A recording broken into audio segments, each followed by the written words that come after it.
Друзья, всем привет! Сегодня я, юрист Валерий Табаков, вынужден записать это ответное видео, потому что вчера на канале Егора Кравцова вышло довольно агрессивное и эмоциональное выступление Игоря Швеца с прямыми нападками в мою сторону. Сразу, друзья, хочу сказать главное. Я не собираюсь опускаться до уровня личных оскорблений и взаимных обвинений. Мы будем говорить только по фактам и по хронологии событий, потому что именно хронология в этой истории говорит очень и очень красноречиво. Игорь Швец бросился в атаку сразу после того, как я выпустил два важных материала подряд. Первый, где подробно рассказал о прямых угрозах Вячеславу Зинченко и его родителям со стороны генералов полиции Остроуха и Небитова. Второй – полноценный, детальный и системный разбор речи адвоката Валерия Табакова, то есть моей речи в качестве адвоката, которой были полностью разобраны и опровергнуты все ключевые аргументы стороны обвинения и потерпевшей стороны. И вот, после этих выпусков Швец внезапно решил, что я предатель, работаю на систему и политизирую дело. Давайте сразу поставим точку. Игорь Швец, бывший полицейский оперативник. В лагере сторонников Зинченко он выполняет роль полицейского агента влияния. Это не эмоция, это вывод, который напрашивается из его поведения и выбора целей для атак. Давайте разберем все по порядку и без эмоций. Я выпустил материал о давлении генералов Остроуха и Небитова на Зинченко и его семью.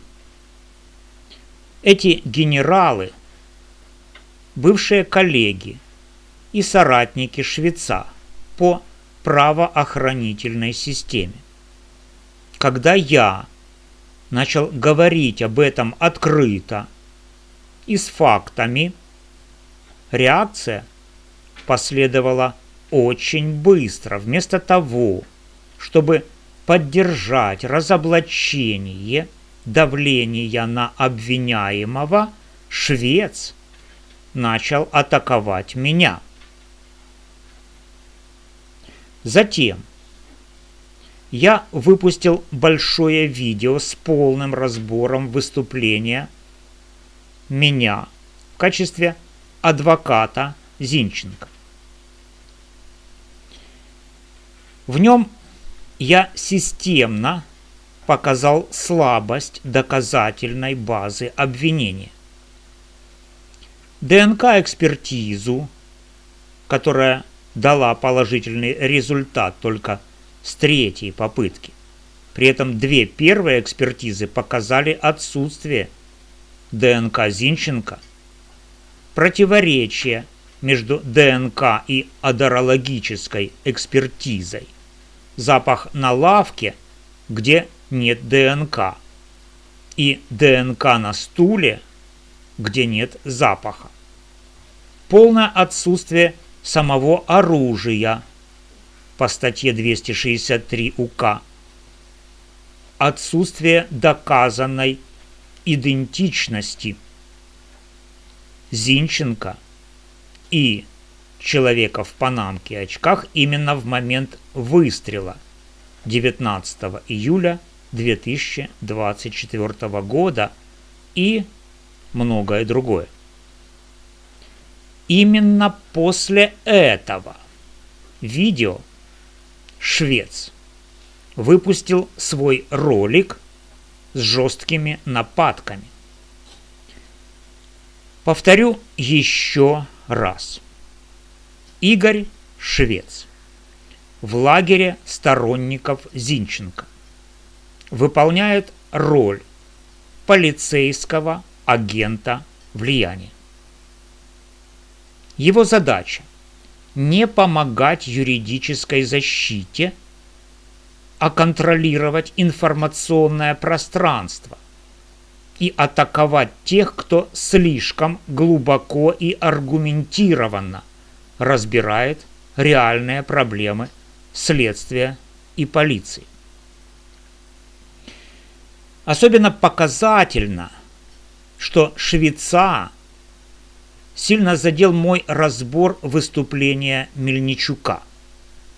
Я критиковал Мельничука не за поддержку Зинченко, а за то, что он пытается превратить уголовное дело в политическое и идеологическое шоу, вместо того, чтобы говорить о доказательствах, экспертизах и фактах.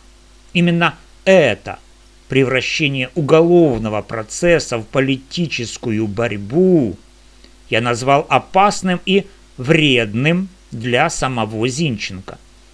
И это почему-то вызвало у Швеца очень бурную реакцию.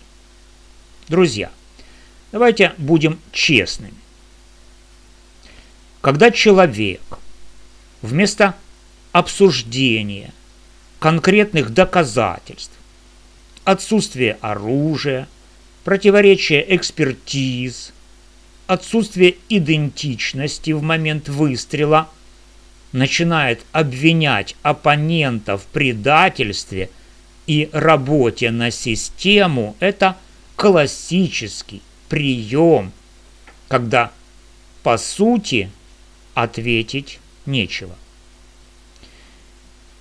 Я не работаю ни на следствие, ни на полицию, ни на какую систему.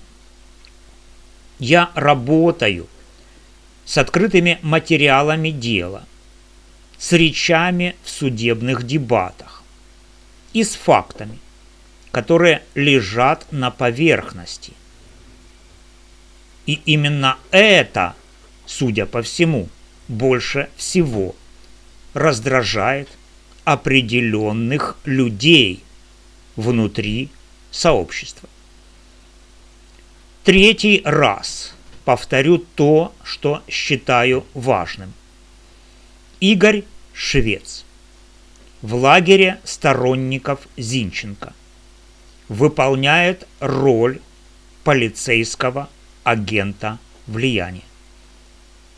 Его атаки направлены не против тех, кто вредит Зинченко, а против тех, кто показывает реальную слабость обвинения и говорит о давлении со стороны высокопоставленных полицейских чинов на обвиняемого и его семью.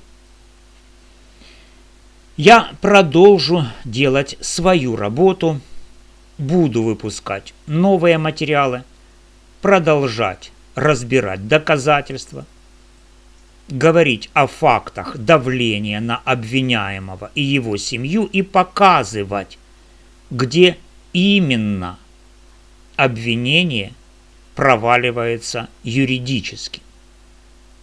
Тем, кто действительно хочет помочь Зинченко, я предлагаю сосредоточиться на главном почему до сих пор нет самого оружия? Почему ДНК-экспертиза прошла 3 попытки и дважды была отрицательной? Почему запах и ДНК находятся в разных местах и противоречат друг другу? Почему идентичность человека в маскировочном костюме с Зинченко не доказана именно в момент выстрела? Вот эти вопросы действительно важны для дела, а не кто кого предал и кто на кого работает. Я остаюсь на своей позиции. Максимальная честность, максимальная аргументация и работа только с фактами. Если вам важно именно такое освещение дела Зинченко, поддержите канал лайком, подпиской, донатом. Ваша поддержка помогает продолжать эту работу. Все вопросы и мысли пишите в комментариях, я обязательно их прочитаю. Спасибо, что смотрите. С вами был юрист Валерий Табаков. До новых встреч. Берегите себя.